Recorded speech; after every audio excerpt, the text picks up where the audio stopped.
Wonder Woman issue 11, Brian Azzarello writing with Cliff Chang on the art. Continuing here.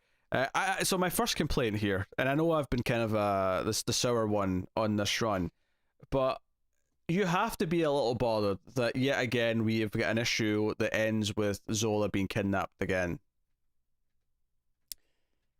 Yeah, I get that. Yeah. But, I don't know, it's just over and over. We keep doing the same things here. The main gist of this issue, though, is that Apollo and Artemis team up to get Zola and bring her to Hera. Basically, Hera's made a deal with Apollo, and this is what we find out by the end of the issue, is that he will get the throne to, well, I guess heaven? Yeah, he'll get Zeus's throne, so Zeus's he'll be the leader of Olympus. Yes. So that's kind of his thing. So Zola's actually at the doctor. She's getting an ultrasound for the baby, and of course they show up on their bike, looking very Lobo-esque, might I add, on this thing.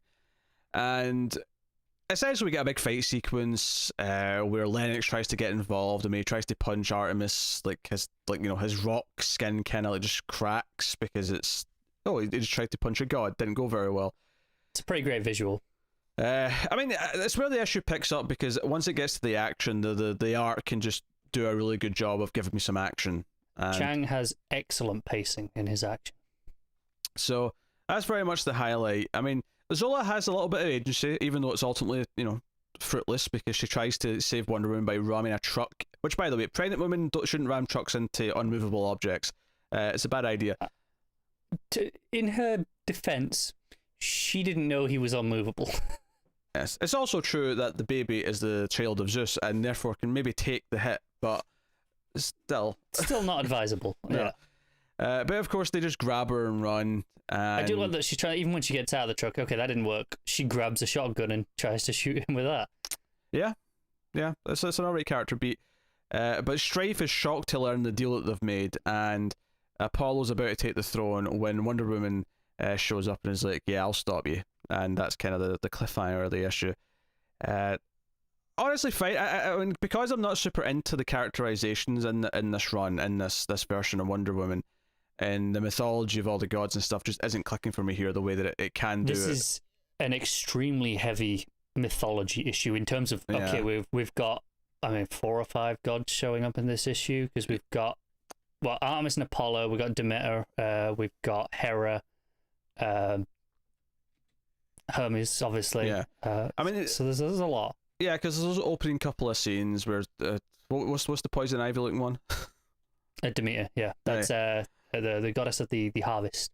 Yeah, so we have those scenes there. I think for me, just in general with this book, I seem to enjoy issues more when it tends to just be a really simple kind of focus on the action. So the middle of this issue, which is probably the half of it, maybe even slightly more than half, is perfectly enjoyable because it's simple. It's well drawn art, well paced art for the action beats. The rest of it though, I'm kind of like, yeah, okay, whatever. Yeah, I get it. It's especially, I think this is an issue that sings if you're into the mythology, because it's all like, okay, you've got these various things kind of starting to click together with the connections that it's kind of been slowly kind of setting up between the gods over the course of the 10 or so issues before this.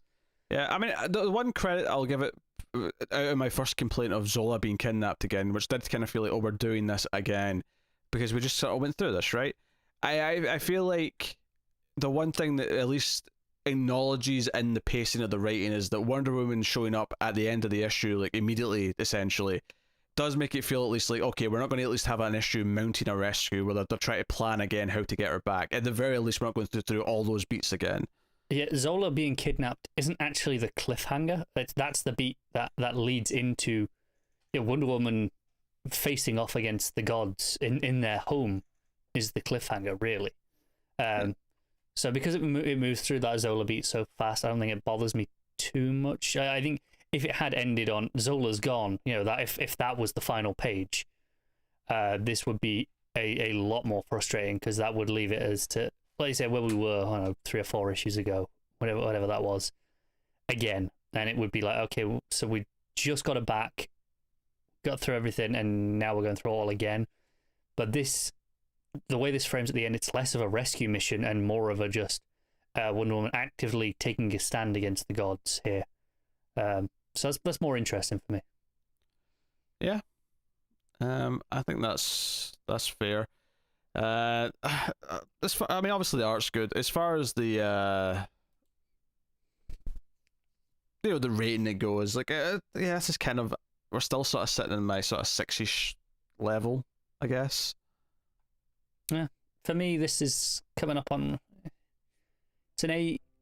Yeah, I'll give it the 0.5, 8.5. I think the some of the pacing in the art really sings and kind of pushes it up that extra point, or half a point as it is.